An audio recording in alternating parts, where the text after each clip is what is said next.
Congress party के 148वें स्थापना दिवस की मैं आपको बहुत बहुत बधाई देता हूं। आज ही के दिन 28 दिसंबर 1885 को मुंबई में कांग्रेस पार्टी की नींव रखी गई थी। कांग्रेस पार्टी को बने हुए आज 137 साल पूरे हुए। आजादी के बाद कांग्रेस पार्टी का सफर आधुनिक भारत की कहानी कहता है और ये इतिहास है। इन वर्षों में भारत के हर सफल माइलस्टोन पर आपको कांग्रेस की इबारत लिखी रहेगी। ये मौका एक और वजह से महत्वपूर्ण है क्योंकि इस वर्ष कांग्रेस सेवा दल अपने 100वें वर्षों में प्रवेश कर रहा है। सेवा दल के साथियों को मैं बहुत बहुत बधाई देता हूं। भारत की आजादी के आसपास कई दूसरे देश भी आजाद हुए थे, लेकिन बहुत से देश में सत्ता की बागडोर तानाशाही ने ले ली। भारत न सिर्फ सफल और मजबूत लोकतंत्र बना, बल्कि कुछ ही दशकों में हम आर्थिक, न्यूक्लियर, मिसाइल, स्ट्रैटेजिक के क्षेत्र में सुपर पावर बन गए। कृषि, शिक्षा, मेडिकल, आईटी और आईटी सेक्टर में भारत दुनिया के टॉप देशों में से शामिल हो गया। ये सब अपने आप नहीं हुआ, ये कांग्रेस की लोकतंत्र में आस्था के कारण हुआ है। सभी को साथ लेकर चलने की हमारी आइडियोलॉजी के कारण ये सब कुछ हुआ है।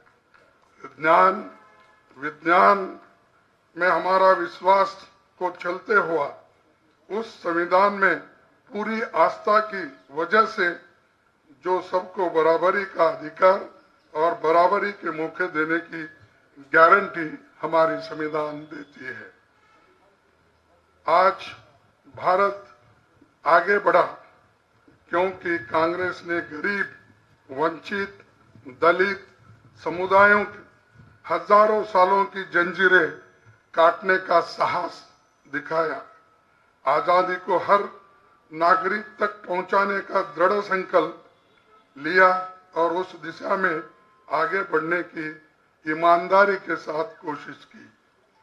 गांधी जी ने राजनीति को सत्ता की परिक्रमा के रूप में नहीं देखा, बल्कि सामाजिक सुधार, छुआछूत के विरोध, आर्थिक स्वावलंबन, बराबरी के अधिकार, सांप्रदायिकता के विरोध, पुरुष प्रधान के विरोध जैसे विषयों को रोजमर्रा की राजनीति से जोड़ दिया। गांधी जी के नेतृत्व में जवाहरलाल नेहरू जी, सरदार पटेल, डॉक्टर राजेंद्र प्रसाद, मौलाना आजाद, सुभाष चंद्र बोस, कामराज जैसे नेता सामने आए। सरोजिनी नायडू, अरुणा असफ अली, राजकुमार अमृत कौर जैसी महिला नेताओं ने नाम घर घर पहुंच गए। आजादी के आंदोलन के दौरान की कांग्रेस ने कराची प्रस्ताव पास किया और संविधान की मूल आत्मा कैसी होगी ये तय कर दिया। यूं प्लानिंग कमेटी बनाकर आजाद भारत में विकास का ब्लूप्रिंट तैयार कर लिया। इसी तैयारी के कारण जब हमारा राष्ट्र स्वतंत्र हुआ तो बिखरा नहीं, बल्कि मजबूती से आगे ही बढ़ता गया, सबको साथ लेकर चलता गया। भारतीय लोकतंत्र को मजबूत रखने के लिए नेहरू जी ने अपनी पहली कैबिनेट में 14 में से 5 मंत्री गैर कांग्रेसी दलों के नेता थे। ये दर्शाता है सबको लेके चलने का एक उसूल।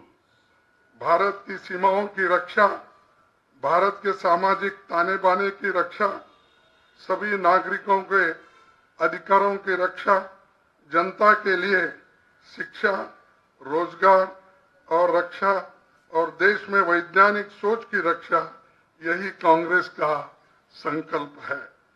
सोनिया गांधी जी के अध्यक्ष काल में जब हमारी यूपीए की सरकार बनी थी, तब RTI, RTE, food security act, NREGA, forest rights, भूमि अधिग्रहण कानून, ये सब कांग्रेस की विचारधारा की छाप जनता पे और देश पे छोड़ा है। भारत की मूल भावना पर लगातार प्रहार हो रहा है। नफरत की खाई देश भर में खोदी जा रही है। लोग महंगाई, बेरोजगारी से त्रस्त है, लेकिन सरकार को इसके बारे में कोई चिंता नहीं है। हमें कांग्रेस पार्टी को इंक्लूसिवनेस बनाने के लिए युवाओं और महिलाओं को, वंचित तबकों को, बुद्धिजीवियों को जोड़ना होगा एवं महंगाई, बेरोजगारी और नफरत के खिलाफ लड़ने के लिए अपने साथ लेकर चलना होगा। राहुल गांधी जी की भारत जोड़ो यात्रा में इसकी शुरुआत हो चुकी है। देश भर में फैल हमारे करोड़ों कार्यकर्ताओं को एक बार फिर से संजीवनी मिली है। यात्रा ने दिखा दिया है कि कांग्रेस की विचारधारा को देश में जबरदस्त समर्थन मिल रहा है और इससे आज हमारे विरोधियों को घबराहट पैदा हुई है। हम भारत के बेहतर भविष्य के लिए देशवासियों को इस संघर्ष में शामिल होने की विनती करते हैं, अपील करते हैं कि वे सब लोग इस यात्रा में जुड़े। उन्हीं के उम्मीदों पर खरा उतरने के लिए हम तैयार हैं। ये भरोसा हम देश को देना चाहते हैं। कांग्रेस के स्थापना दिवस पर इसी संकल्प के साथ आप सबको बहुत बहुत बधाई देता हूं। जय हिंद, जय कांग्रेस।